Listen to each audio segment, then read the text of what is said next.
왜 그렇게 돈이 안 모일까요? 열심히 벌어도 잔고는 늘 바닥을 드러내고 아무리 아껴도 지갑은 늘 가볍습니다. 혹시 여러분도 이런 경험을 하신 적 있으신가요? 나는 왜 항상 돈이 모이지 않을까? 하고 가슴이 답답해져 본 적 말입니다. 많은 분들이 이렇게 생각합니다. 벌이가 적으니까 당연히 돈이 안 모이지. 운이 없어서 그래. 하지만 부처님은 전혀 다른 말씀을 하셨습니다. 돈이 모이지 않는 진짜 이유는 외부의 조건이 아니라 바로 우리 마음이 짓는 업 때문이라고 말입니다. 부처님 말씀에 이런 구절이 있습니다. 복은 저절로 오는 것이 아니라 그대의 마음과 업이 불러들이는 인연이다. 즉, 돈이 모이고 흩어지는 것은 단순히 경제적 상황이나 사회적 조건 때문만이 아니라 우리가 매일매일 짓는 마음의 습관에서 비롯된다는 뜻입니다. 한번 곰곰이 생각해 보십시오. 어떤 사람은 작은 월급에도 알뜰하게 모으고 늘 마음이 평안합니다. 반면 어떤 사람은 돈이 꽤 많이 들어오는데도 늘 허전하고 늘 돈이 부족하다고 불평합니다. 이 차이는 단순히 돈의 액수에서 오는 것이 아닙니다. 마음을 어떻게 쓰고 있느냐, 그리고 어떤 업을 쌓고 있느냐에서 갈린 것입니다. 돈은 단순한 숫자가 아닙니다.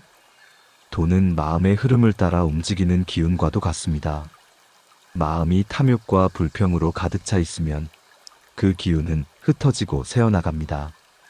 반대로 마음이 감사와 따뜻함으로 채워져 있으면 그 기운은 머물고 불어나게 됩니다. 부처님께서는 이렇게 말씀하셨습니다. 마음이 바르면 복은 그 마음을 따라 머물고 마음이 어지러우면 복 또한 흩어지느니라. 결국 돈이 모이지 않는 것은 운이 없어서가 아니라 내 마음이 복이 머무를 그릇을 마련하지 못했기 때문이라는 것입니다. 여러분, 혹시 이런 적 있지 않으신가요?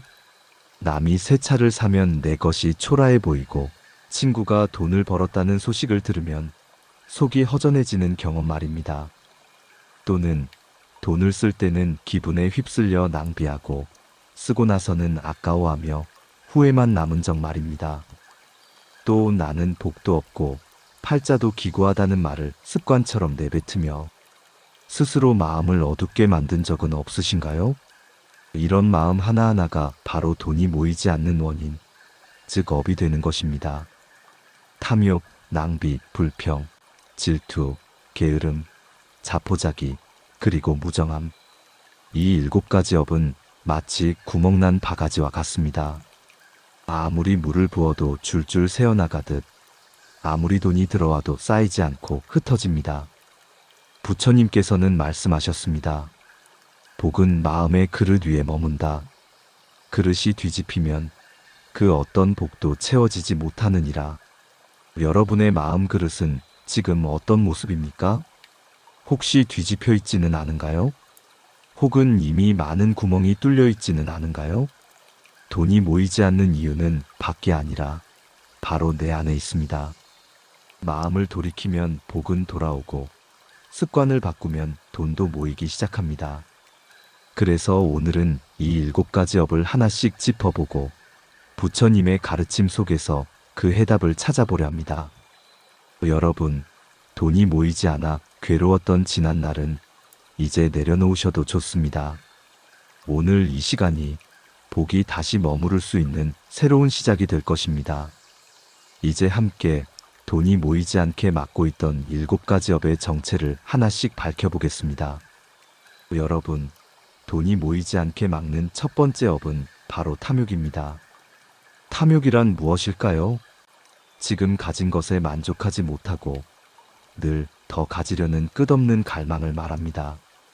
이웃이 새 차를 사면 내 차가 초라해 보이고 친구가 큰 돈을 벌었다는 소식을 들으면 내 삶이 초라하게 느껴집니다. 심지어 가진 것이 적지 않아도 마음이 늘 더를 외치니 허전함이 사라지지 않습니다. 부처님께서는 탐욕의 위험을 이렇게 말씀하셨습니다. 복은 마음의 그릇 위에 머문다. 그릇이 뒤집히면 그 어떤 복도 채워지지 못하느니라. 마음이 끝없는 탐욕으로 뒤집혀 있으면 복은 머무르지 못하고 흘러가 버립니다. 한 노신도가 있었습니다. 그는 늘 스님께 이렇게 물었습니다. 왜 저는 돈이 안 모일까요? 아무리 벌어도 늘 부족합니다. 스님은 잠시 미소를 지으시더니 이렇게 물으셨습니다. 그대는 가진 것에 감사한 적이 있습니까? 그는 대답하지 못했습니다. 가진 것에 만족해 본 적도 감사해 본 적도 없었기 때문입니다. 그의 마음은 늘 남과 비교하며 나는 왜 이것밖에 안 될까라는 한탄으로 가득했습니다. 그때 스님은 부드럽게 말씀하셨습니다. 탐하는 이는 복을 잃고 감사하는 이는 복을 얻느니라. 부처님의 이 가르침은 우리의 삶에 깊은 울림을 줍니다. 여러분, 탐욕은 마치 구멍난 자루와 같습니다. 아무리 곡식을 담아도 결국 바닥으로 다 흘러내립니다. 그와 마찬가지로 탐욕은 복이 머물지 못하게 하고 마음을 늘 결핍 속에 살게 만듭니다. 탐욕은 또 다른 문제를 만듭니다. 더 가지려는 마음이 커질수록 불안과 불만도 함께 자라납니다. 내가 가진 것을 잃을까 두려워하고 남이 가진 것을 부러워하며 마음은 끊임없이 흔들립니다. 결국 돈이 많아도 마음은 늘 가난한 상태가 되는 것입니다. 부처님은 말씀하셨습니다. 탐욕은 불길과 같아 채워도 채워도 꺼지지 않느니라. 탐욕의 불길을 꺼뜨리는 방법은 오직 하나, 바로 감사입니다. 여러분, 작은 것부터 감사해 보십시오. 오늘 따뜻한 밥을 먹을 수 있음에 감사하고 건강하게 숨 쉴 수 있음에 감사하십시오. 가족이 곁에 있음에 감사하고 이렇게 부처님의 말씀을 들을 수 있음에 감사하십시오. 감사는 마음을 채우는 밭입니다. 그 밭에 복이 자라고 그 밭 위에서 돈도 머무르게 됩니다. 반대로 탐욕은 복이 들어오는 문을 닫아버립니다. 늘 더 가지려는 마음만 가득하다면 이미 가진 복조차 떠나가게 됩니다. 한 신도는 이렇게 고백했습니다. 저는 늘 가진 것보다 없는 것만 바라보며 살았습니다. 그러니 아무리 돈이 들어와도 늘 부족했고 결국 마음도 빈곤했습니다. 그러나 감사하는 습관을 들이자 삶이 달라졌습니다. 돈은 여전히 많지 않았지만 마음은 부유했고 이상하게도 쓰던 돈도 조금씩 모이기 시작했습니다. 부처님께서는 이렇게 말씀하셨습니다. 감사하는 이는 없는 복도 불러오고 탐하는 이는 있는 복도 잃느니라. 이 말씀을 오늘 마음에 새겨보시길 바랍니다. 여러분, 돈이 모이지 않는 이유 중 가장 큰 원인, 탐욕. 이 탐욕을 끊는 순간 이미 내 곁에 있던 복이 다시 자리 잡게 될 것입니다. 오늘부터 작은 것 하나에도 감사하며 마음의 그릇을 바로 세워보시길 권합니다. 여러분, 돈이 모이지 않게 막는 두 번째 업은 바로 낭비입니다. 낭비란 단순히 큰 돈을 쓰는 것이 아니라 감사 없는 지출을 말합니다. 돈은 들어오는데 이상하게 손에 잡히지 않고 금세 사라져버린다는 분들이 많습니다. 돈은 잘 버는데 이상하게 남는 게 없다라고 말하는 경우지요. 그런데 잘 들여다보면 돈이 사라지는 이유는 바로 무의식적인 소비와 감사 없는 지출 때문입니다. 부처님께서는 이렇게 말씀하셨습니다. 재물은 복의 흐름이니 허투루 쓰이는 곳에서는 그 복도 멈추느니라. 돈은 단순한 종이가 아닙니다. 돈은 흐르는 기운과 같아서 우리가 어떤 마음으로 쓰느냐에 따라 복으로 남기도 하고 업으로 사라지기도 합니다. 한 노신도가 있었습니다. 그는 스님께 이렇게 하소연했습니다. 스님, 저는 돈은 잘 들어오는데 모으지를 못합니다. 돈이 들어오자마자 어디론가 흘러가 버립니다. 그러자 스님은 이렇게 물으셨습니다. 그대는 돈을 쓸 때 감사한 마음이 있었습니까? 그 신도는 고개를 떨구었습니다. 돈을 쓸 때마다 아깝다, 손해다, 남보다 부족하다는 마음뿐이었고 정작 감사한 마음으로 돈을 써본 적은 없었던 것입니다. 부처님 말씀에 이런 구절이 있습니다. 감사로 쓰는 돈은 복을 남기고 무심코 쓰는 돈은 업을 남기느니라. 돈을 어디에 쓰느냐보다 더 중요한 것은 어떤 마음으로 쓰느냐입니다. 여러분, 혹시 이런 경험이 있지 않으신가요? 기분이 울적할 때 충동적으로 물건을 사본 적, 남들과 비교하다가 필요하지도 않은 것을 괜히 구입한 적, 자존심 때문에 과하게 쓰고 후회한 적, 이 모든 것이 바로 복을 세게 만드는 낭비입니다. 낭비의 무서운 점은 그것이 습관이 된다는 것입니다. 무심코 쓰는 작은 지출들이 쌓이고 쌓여 결국 큰 구멍을 만듭니다. 그 구멍을 통해 복이 빠져나가고 돈도 모이지 않게 되는 것이죠. 그렇다면 어떻게 해야 할까요? 해결법은 단순합니다. 돈을 쓸 때마다 반드시 감사와 기도의 마음을 담는 것입니다. 이 돈을 쓸 수 있음에 감사합니다. 이 돈이 나와 다른 이에게도 도움이 되기를 바랍니다. 이렇게 마음을 실어 쓰는 것입니다. 예를 들어 밥을 먹을 때도 단순히 밥값으로 돈을 내는 것이 아니라 이 음식을 준비한 손길에 감사합니다. 이 돈이 다시 누군가의 행복으로 이어지기를 바랍니다. 이렇게 마음을 붙이면 지출이 곧 복이 되는 법입니다. 돈은 단순히 줄어드는 것이 아닙니다. 감사의 마음으로 쓸 때는 그 돈이 복으로 돌아오고 무심히 쓸 때는 업으로 사라집니다. 작은 소비에도 정성과 감사를 담는 습관, 이것이 복을 지키는 첫걸음입니다. 한 신도는 이렇게 말했습니다. 예전에는 돈을 쓸 때마다 아깝고 불안했는데 이제는 감사의 마음을 담았으니 오히려 마음이 편안하고 이상하게도 돈도 조금씩 모이기 시작했습니다. 돈이 모이는 것은 단순한 숫자의 문제가 아니라 마음의 흐름이라는 것을 깨닫게 된 것이죠. 부처님께서는 말씀하셨습니다. 마음이 바르면 재물도 머물고 마음이 흐트러지면 재물도 흩어지느니라. 여러분, 이제부터는 돈을 쓸 때마다 작은 기도를 담아 보시길 바랍니다. 그 마음 하나가 돈을 복으로 바꾸고 복을 다시 불러오게 될 것입니다. 돈이 모이지 않는 두 번째 이유, 낭비. 이제는 무심코 새어나가는 지출을 멈추고 감사와 정성을 담아 복을 지키는 삶을 살아가시길 바랍니다. 돈이 모이지 않게 막는 세 번째 업은 바로 불평입니다. 불평은 단순한 말이 아니라 복의 흐름을 스스로 막아버리는 강한 업입니다. 혹시 이런 말을 자주 해보신 적 있으신가요? 나는 복도 없고 팔자도 기구하다. 왜 나만 이렇게 힘들까? 세상은 왜 이렇게 불공평한가? 이런 말들은 순간 속을 시원하게 할지는 모르지만 결국 내 마음을 더 어둡게 만들고 복이 들어올 문을 닫아버립니다. 부처님께서는 말씀하셨습니다. 불평은 업의 언어이며 그 언어는 복의 문을 닫느니라. 우리가 내뱉는 말 하나하나가 업이 되고 그 업이 곧 인연을 부르고 복의 흐름을 결정합니다. 한 노신도가 있었습니다.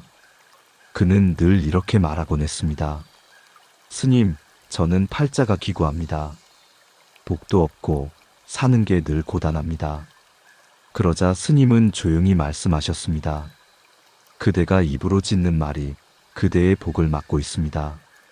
그 순간 그는 큰 충격을 받았습니다.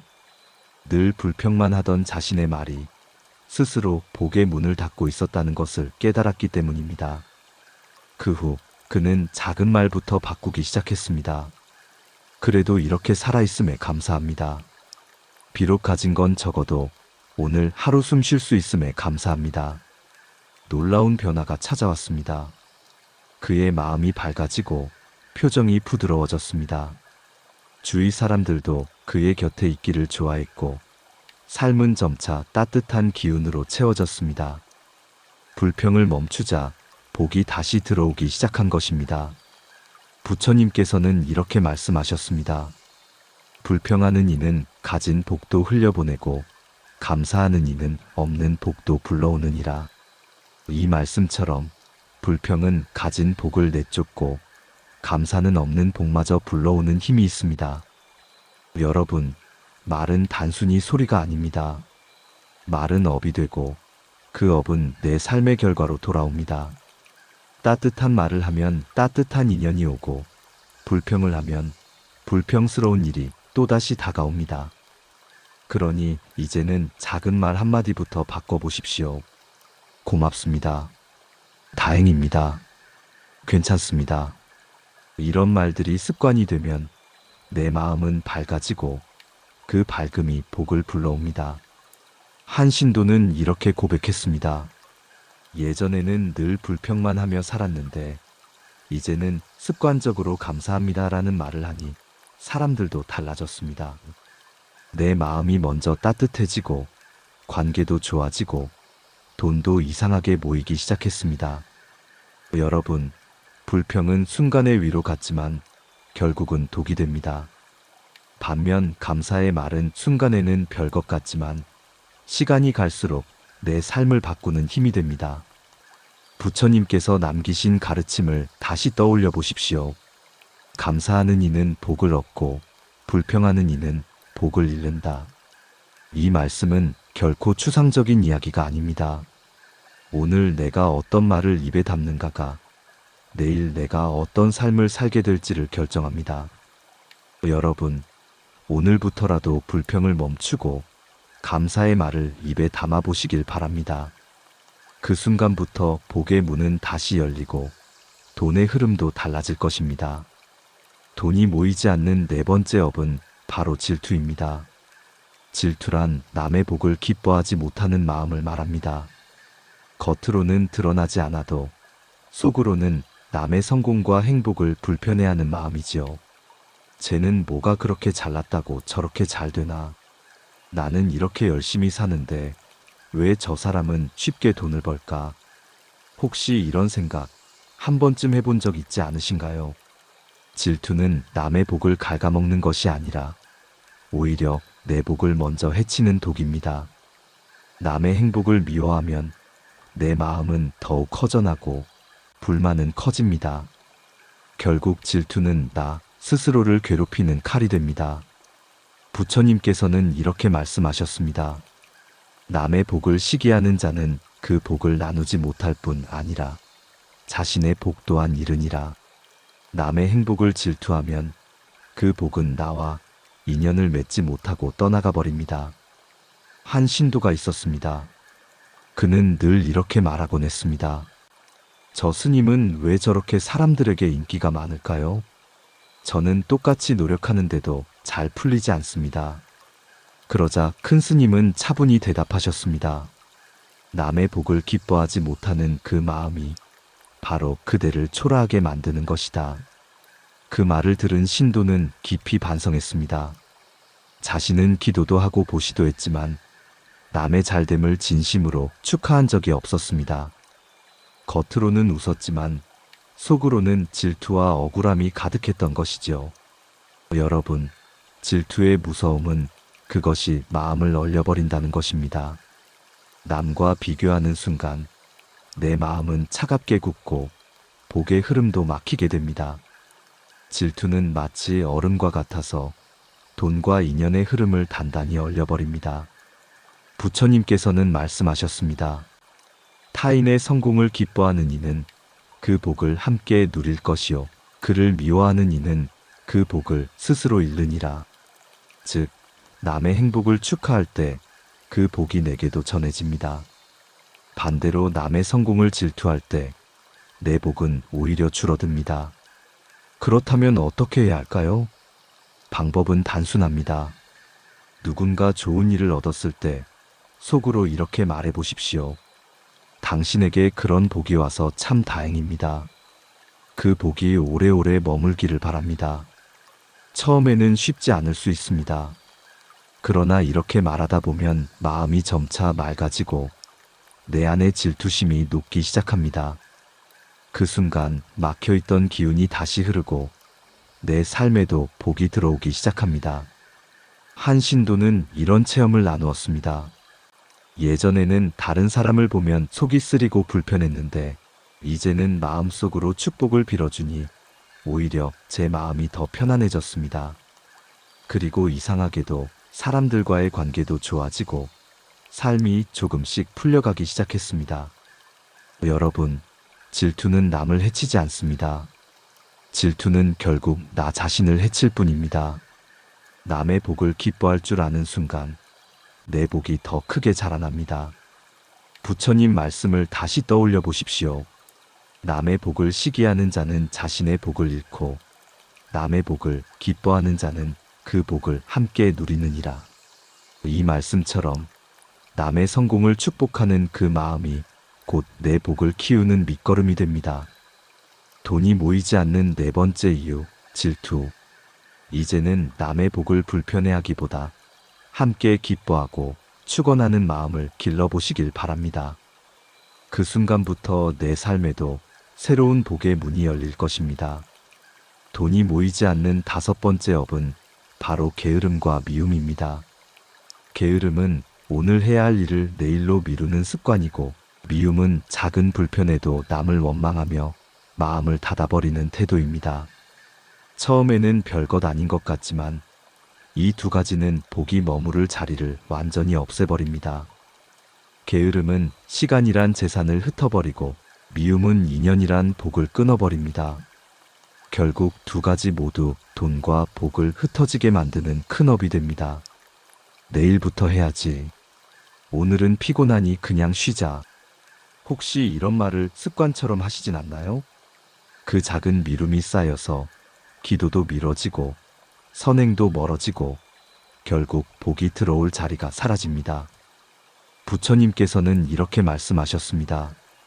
게으른 이는 복도 쉬게 하지 못하고 정진하는 이는 복이 머물 자리를 여느니라. 즉, 조금이라도 꾸준히 실천하는 마음이 있을 때 복은 머물고 나태해지는 순간 복은 등을 돌린다는 뜻입니다. 한 신도가 있었습니다. 그는 이렇게 말했습니다.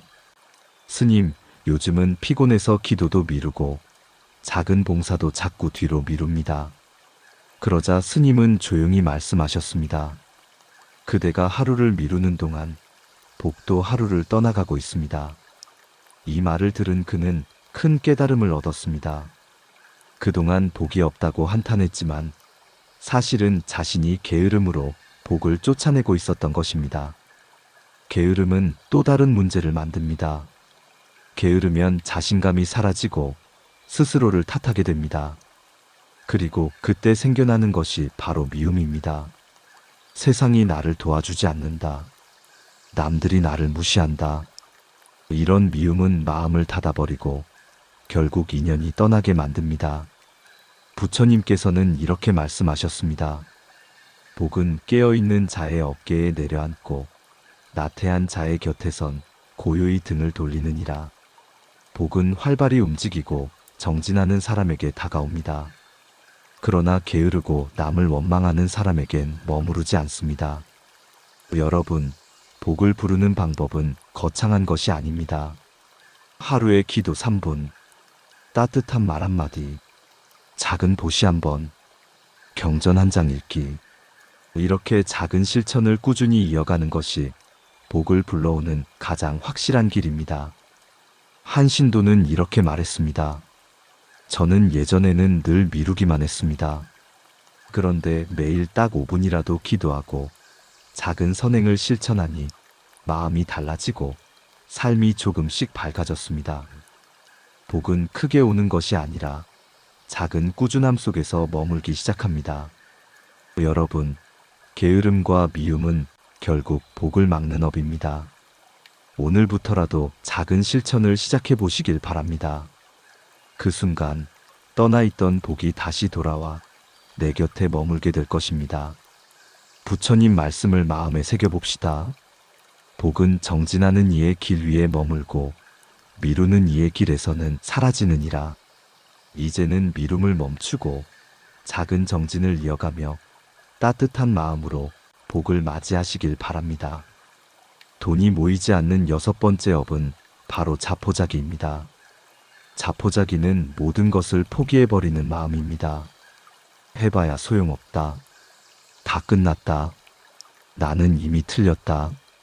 이런 말들이 바로 자포자기의 언어입니다. 한 번쯤 이런 마음이 찾아온 적 있으실 겁니다. 삶이 힘들고 실패가 이어지고 마음이 지칠 때 우리는 쉽게 포기하고 싶어집니다. 하지만 부처님께서는 이렇게 말씀하셨습니다. 자포자기의 마음은 수행을 막는 벽이요 복이 스며들지 못하는 닫힌 문이니라. 즉 마음을 닫아버리면 복도 들어오지 못한다는 뜻입니다. 한 노신도의 이야기를 들어보겠습니다. 그는 젊은 시절 작은 사업을 했습니다. 하지만 몇 번의 실패 끝에 큰 빚을 지게 되었고 사람들에게 실망도 많이 주었습니다. 그는 이렇게 말했습니다. 저는 끝난 사람입니다. 다시는 일어설 수 없습니다. 그때 스님이 조용히 대답하셨습니다. 끝이라고 말한 그 자리가 부처님께서는 시작이라 부르셨소. 그는 그 말을 듣고 눈물이 터졌습니다. 자포자기가 복을 막고 있었다는 것을 깨달은 순간이었습니다. 여러분, 자포자기는 복을 완전히 멈추게 만드는 강한 업입니다. 희망을 잃어버리면 새로운 인연도, 새로운 기회도 모두 멀어져 버립니다. 마음이 닫히면 복도 닫히고 결국 삶이 더 힘들어집니다. 부처님께서는 이렇게 말씀하셨습니다. 기망을 놓는 이는 복도 놓고 기망을 다시 품는 이는 복도 다시 맞이하느니라. 희망을 포기하면 복도 떠나지만 희망을 다시 품으면 복도 다시 다가온다는 뜻입니다. 여러분, 마음속 불씨가 꺼져가는 것 같을 때가 있으시지요? 그럴 때는 스스로에게 따뜻한 말을 건네보십시오. 괜찮아. 아직 늦지 않았어. 다시 시작해도 돼. 오늘도 살아있음에 감사하다. 이렇게 자신을 다독이는 말이 희망의 불씨를 다시 살려줍니다. 작은 결심부터 시작하면 됩니다. 오늘 하루 짧은 기도를 드리거나 작은 친절을 베푸는 것, 아니면 웃음을 한 번 더 짓는 것도 괜찮습니다. 이 작은 실천이 희망을 불러오고 희망이 다시 복을 불러옵니다. 한 신도는 이렇게 고백했습니다. 예전에는 모든 걸 포기하고 싶었지만 스님의 말씀을 듣고 작은 기도부터 시작했습니다. 그러자 삶이 조금씩 달라지고 사람들의 따뜻한 인연도 다시 찾아왔습니다. 여러분, 자포자기는 절망의 끝이 아닙니다. 자포자기를 내려놓는 순간 새로운 시작이 열립니다. 마음이 닫히면 복도 닫히지만 마음을 열면 복은 언제든지 돌아옵니다. 부처님의 가르침을 기억합시다. 마음이 열린 곳에 복은 다시 찾아오느니라. 이제는 포기와 절망 대신 다시 시작할 수 있다는 희망을 마음에 품으시길 바랍니다. 그 순간 잃어버린 복도 다시 문을 두드릴 것입니다. 돈이 모이지 않는 마지막 7번째 업은 바로 무정함, 즉 따뜻하지 못한 마음입니다. 무정함이란 남을 배려하지 않고 인연을 소홀히 여기며 가족에게조차 차갑게 대하는 태도를 말합니다. 나는 남에게 기대는 것 질색이야. 도와줘도 고맙다는 말은 하기 싫어. 혹시 이런 마음이 스스로를 지배한 적은 없으신가요? 무정함은 단순히 성격의 문제가 아닙니다. 무정한 마음은 결국 인연을 끊어내고 그 자리에 복이 들어오지 못하게 합니다. 따뜻함이 없는 곳에서는 사람도 떠나고 복도 떠나갑니다. 부처님께서는 이렇게 말씀하셨습니다. 무정한 마음에는 인연이 떠나고 인연이 떠난 자리에 복도 스며들지 않느니라. 즉 마음이 따뜻하지 않으면 사람과의 관계도 식어버리고 그 결과 재물의 흐름 또한 막히게 된다는 뜻입니다. 한 노신도가 있었습니다. 그는 사람들의 도움을 받아도 늘 의심부터 했습니다. 저 사람이 왜 나를 도와줄까? 혹시 다른 속셈이 있는 건 아닐까? 그리고 나눔을 권유받아도 냉소적으로 대하며 마음을 닫았습니다. 그러자 결국 사람들은 그를 멀리하게 되었고 그는 외롭게 남게 되었습니다. 그때 스님이 말씀하셨습니다. 세상을 믿지 않았으니 세상도 그대를 피해간 것이요. 여러분, 무정함은 마치 단단히 잠긴 문과 같습니다. 안에서 문을 걸어 잠그면 복도 들어올 수 없습니다. 하지만 그 문을 조금만 열어 따뜻함을 나누면 사람과 복은 자연스럽게 다시 흘러옵니다. 부처님께서는 또 이렇게 말씀하셨습니다. 나누는 이는 다시 채워지고 닫는 이는 그 가진 것조차 잃으니라. 즉 따뜻한 마음으로 나누는 사람은 더 풍성해지고 인색하고 무정한 사람은 결국 가진 것마저 잃게 된다는 뜻입니다. 여러분, 돈이 모이지 않는 이유는 단순히 절약하지 않아서가 아닙니다. 나눌 줄 모르고 따뜻함을 잃었기 때문에 돈도 머무르지 못하는 것입니다. 재물은 혼자 움켜쥘수록 흐르지 않고 결국 썩어버립니다. 하지만 작은 친절, 따뜻한 말 한마디, 작은 나눔은 돈의 흐름을 건강하게 하고 복이 스며들 자리를 마련합니다. 예를 들어 이웃에게 따뜻한 미소를 건네는 것, 힘든 사람에게 작은 도움을 주는 것, 가족에게 고마워라고 말하는 것, 이런 작지만 따뜻한 행동이 바로 복을 불러오는 길입니다. 한 신도는 이렇게 고백했습니다. 저는 늘 차갑게 굴고 도움을 받아도 고맙다는 말 한마디 못했습니다. 그러다 보니 사람들도 저를 멀리하고 돈도 모이지 않았습니다. 하지만 마음을 조금씩 열고 감사와 따뜻한 말을 건네니 놀랍게도 삶이 달라졌습니다. 사람들이 다시 제 곁으로 다가왔고 제 마음도 부유해졌습니다. 여러분, 무정함은 복을 멀어지게 하지만 따뜻함은 복을 불러옵니다. 따뜻한 마음이 재물의 길을 다시 열고 인연을 다시 이어줍니다. 부처님의 가르침을 떠올려 보십시오. 따뜻한 말 한마디는 보시보다 크며 인연을 지키는 가장 큰 복이라. 돈을 쌓는 것보다 더 중요한 것은 마음을 따뜻하게 하는 것입니다. 그 따뜻함 속에서 복은 머물고 재물도 흘러오게 됩니다. 이제는 마음의 문을 닫지 말고 따뜻함을 나누며 살아가시길 바랍니다.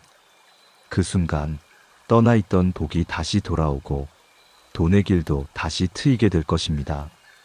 지금까지 돈이 모이지 않는 이유가 단순히 외부의 문제가 아님을 살펴보았습니다. 돈이 새어나가는 진짜 원인은 바로 마음의 업 때문이었습니다. 탐욕은 끝없는 갈망으로 복의 문을 닫아버렸습니다. 낭비는 감사 없는 지출로 복의 흐름을 끊었습니다. 불평은 말로 복의 길을 막아버렸습니다. 질투는 남의 복을 시기하며 내 복을 스스로 갉아먹었습니다. 게으름과 미움은 복이 머무를 자리를 잃게 했습니다. 자포자기는 마음을 닫아 복이 들어올 수 없게 했습니다. 그리고 무정함은 인연을 끊어버려 복이 머물 수 없는 환경을 만들었습니다. 결국 돈이 모이지 않는 것은 돈 자체의 문제가 아니라 내 마음의 습관에서 비롯된 것입니다. 부처님께서는 이렇게 말씀하셨습니다. 마음이 바르면 복은 그 마음을 따라 머물고 마음이 어지러우면 복 또한 흩어지느니라. 여러분, 복은 멀리 있지 않습니다. 복은 언제나 우리 곁에 머물고 있었습니다. 다만 우리가 마음의 문을 닫고 있었기에 그 복이 들어오지 못했던 것입니다. 마음을 정갈이하고 작은 것에도 감사하며 비교보다는 이해를, 불만보다는 기도를 선택할 때 복은 다시 우리 곁으로 찾아옵니다. 어떤 분은 이렇게 말할지도 모릅니다. 이 나이에 무슨 변화가 있겠어? 이미 늦은 게 아닐까? 하지만 그렇지 않습니다. 복은 언제든 마음의 문이 열리는 순간 찾아옵니다.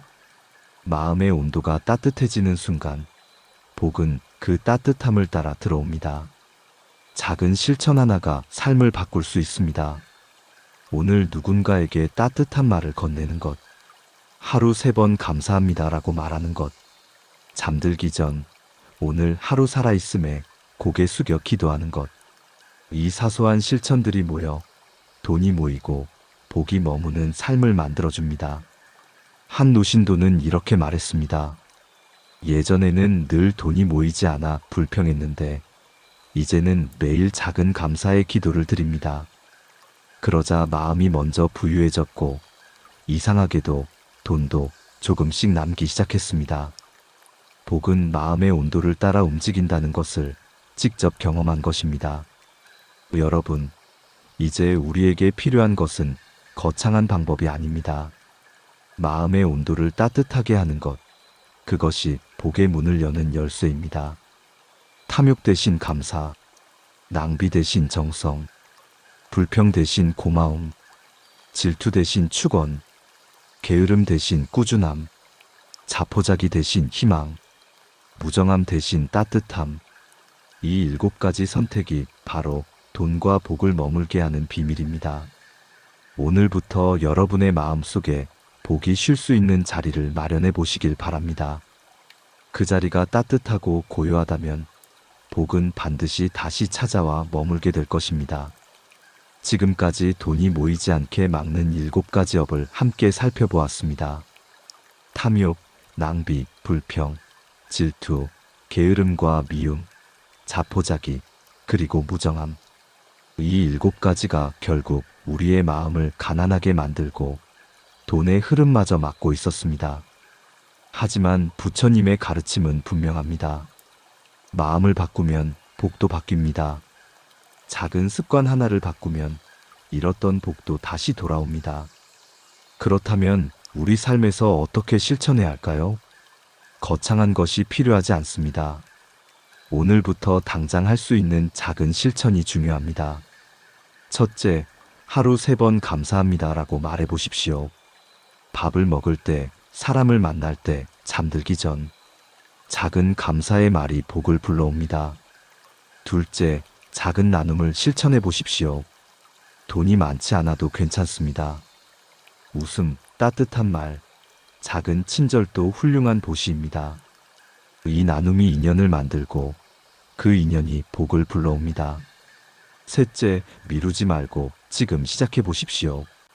기도 3분, 경전 1줄, 작은 봉사 1번.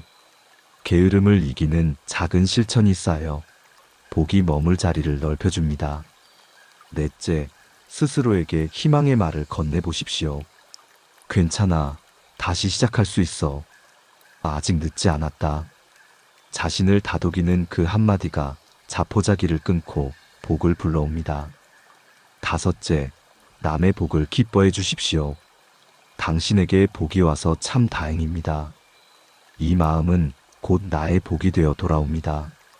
여러분, 복은 멀리 있지 않습니다. 복은 이미 우리 마음 안에 있습니다. 다만 우리가 그 문을 닫아두었기에 들어오지 못했던 것뿐입니다. 오늘부터 마음의 문을 열고 따뜻함을 담아 보십시오. 그 순간 복은 다시 우리 곁에 찾아옵니다. 돈도, 인연도, 행복도 함께 흐르기 시작합니다.